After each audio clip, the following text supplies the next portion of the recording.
ముందు ఇంట్లో, వీధిలో, గుడిలో, బడిలో, అమ్మ ఒడిలో భాష అవుతుందో ఆ భాషలో మాట్లాడదామని మనందరం ప్రతిజ్ఞ చేద్దాం.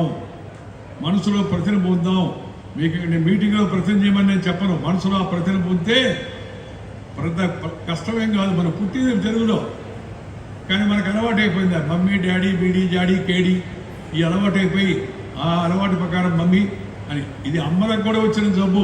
అమ్మలకు కూడా పిల్లలు నానా, మమ్మీ అను, డాడీ అను అని చెప్పని. నానా అంటే ఎక్కడి దాకా కనబడుతుంది, అమ్మా అంటే అంతరాళ నుంచి వస్తుంది, మమ్మీ అంటే మూతిలో నుంచి వస్తుంది. ఇంటికి వెళ్ళి ఒకసారి ట్రై చేయండి రాత్రికి. మమ్మీ అనండి, ఎక్కడి నుంచి వస్తుందో. అమ్మా అంటే ఎక్కడి నుంచి వస్తుందో ఒకసారి మనకు అర్థమవుతుంది. అలాంటి అమ్మ భాషను మనందరం కూడా మన జీవితంలో అలవాటు చేసుకోవాలని మీ అందరూ కూడా మనం చేస్తున్నాం. వేదాలు, పురాణాలు, ఇతిహాసాలు తదితర వాంగ్మయ సాహిత్యంలో అపార విజ్ఞానం దాగి ఉంది. ధర్మ బోధన, సామాజిక కుటుంబ విలువల యొక్క బోధన కూడా వాటిలో ఉంది. అవన్నీ సంస్కృతంలో ఉన్నాయి. వాటిని మనం తెలుగులో చాలా వరకు అనువదించారు.